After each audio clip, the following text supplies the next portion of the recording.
ജ്ഞാനത്തിൻ്റെ പുസ്തകത്തിൽ നിന്നുള്ള വായന. അധ്യായം 6. ജ്ഞാനം നേടുക. രാജാക്കന്മാരെ മനസ്സിലാക്കുവിൻ, ഭൂപാലകരെ ശ്രദ്ധിക്കുവിൻ. അനേക സഹസ്രങ്ങളെ ഭരിക്കുകയും അനേക ജനതകളുടെ മേലുള്ള ആധിപത്യത്തിൽ അഹങ്കരിക്കുകയും ചെയ്യുന്നവരെ ശ്രവിക്കുവിൻ. നിങ്ങളുടെ സാമ്രാജ്യം കർത്താവിൽ നിന്ന് ലഭിച്ചതാണ്. അധീശത്വം അത്യുന്നതനിൽ നിന്നാണ്. അവിടുന്ന് നിങ്ങളുടെ പ്രവൃത്തികൾ പരിശോധിക്കും, ഉദ്ദേശങ്ങൾ വിചാരണ ചെയ്യും. അവിടുത്തെ രാജ്യത്തിന്റെ സേവകന്മാർ എന്ന നിലയ്ക്ക് നിങ്ങൾ ശരിയായി ഭരിക്കുകയോ നിയമം പാലിക്കുകയോ അവിടുത്തെ ലക്ഷ്യത്തിനൊത്ത് ചരിക്കുകയോ ചെയ്തില്ല. അതിനാൽ അവിടുന്ന് നിങ്ങളുടെ നേരെ അതിവേഗം അത്യുഗ്രനായി വരും.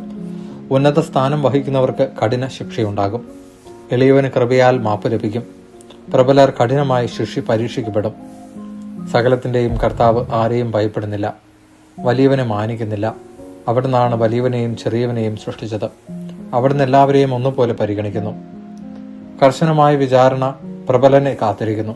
ഏകാധിപതികളെ, നിങ്ങളോടാണ് ഞാൻ പറയുന്നത്, ജ്ഞാനം അഭ്യസിക്കുവിൻ, വഴി തെറ്റിപ്പോകരുത്. വിശുദ്ധമായവ വിശുദ്ധിയോടെ ചെയ്യുന്നവർ വിശുദ്ധരാകും, അവ അഭ്യസിക്കുന്നവർ രക്ഷ കണ്ടെത്തും. എന്റെ വചനങ്ങളിൽ അഭിലാഷമർപ്പിക്കുവിൻ, അവയോട് അഭിനിവേശം കാണിക്കുവിൻ, നിങ്ങൾക്ക് ജ്ഞാനം ലഭിക്കും. തേജസ്സുറ്റതാണ് ജ്ഞാനം, അത് മങ്ങിപ്പോവുകയില്ല. ജ്ഞാനത്തെ സ്നേഹിക്കുന്നവർ നിഷ്പ്രയാസം അവളെ തിരിച്ചറിയുന്നു. അവളെ തേടുന്നവർ കണ്ടെത്തുന്നു. തന്നെ അഭിലഷിക്കുന്നവർക്ക് വെളിപ്പെടാൻ അവൾ തിടുക്കം കൂട്ടുന്നു. പ്രഭാതത്തിൽ ഉണർന്ന് അവളെ തേടുന്നവർ പ്രയാസം കൂടാതെ അവളെ കണ്ടുമുട്ടും. അവൾ വാതിൽക്കൽ കാത്തു നിൽപ്പുണ്ട്. അവളിൽ ചിന്തയുറപ്പിക്കുന്നതാണ് വിവേകത്തിന്റെ പൂർണ്ണത. അവളുടെ കാര്യത്തിൽ ജാഗരൂകതയുള്ളവൻ ദുഃഖവിമുക്തനാകും. യോഗ്യതയുള്ളവരെ ജ്ഞാനം അന്വേഷിച്ചു ചെല്ലുന്നു. അവരുടെ ചിന്തകളിലും പാതകളിലും അവൾ കനിവോടെ പ്രത്യക്ഷപ്പെടുന്നു. ശിക്ഷണത്തോടുള്ള ആത്മാർത്ഥമായ അഭിലാഷമാണ് ജ്ഞാനത്തിന്റെ ആരംഭം. ശിക്ഷണത്തെ സ്നേഹിക്കുന്നവൻ ജ്ഞാനത്തെ സ്നേഹിക്കുന്നു. അവളുടെ നിയമങ്ങൾ പാലിക്കലാണ് അവളോടുള്ള സ്നേഹം. അവളുടെ നിയമങ്ങളിലുള്ള ശ്രദ്ധ അമർത്യതയുടെ വാഗ്ദാനമാണ്. അമർത്യത മനുഷ്യനെ ദൈവത്വത്തിലേക്ക് അടുപ്പിക്കുന്നു. അങ്ങനെ ജ്ഞാനതൃഷ്ണ രാജ്യത്വം നൽകുന്നു. ജനതകളുടെ രാജാക്കന്മാരെ, നിങ്ങൾ സിംഹാസനവും ചെങ്കോലും അഭിലഷിക്കുന്നെങ്കിൽ ജ്ഞാനത്തെ ബഹുമാനിക്കുവിൻ. അപ്പോൾ നിങ്ങൾ എന്നേക്കും ഭരണം നടത്തും. സോളമനും ജ്ഞാനവും.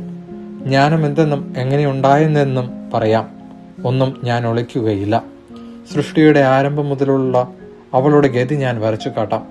അവളെക്കുറിച്ചുള്ള അറിവ് ഞാൻ പകർന്നു തരാം. ഞാൻ സത്യത്തെ ഒഴിഞ്ഞു പോവുകയില്ല. ഹീനമായ അസൂയമൊത്ത് ഞാൻ ചരിക്കുകയില്ല. അതിന് ജ്ഞാനത്തോട് ഒരു ബന്ധവുമില്ല.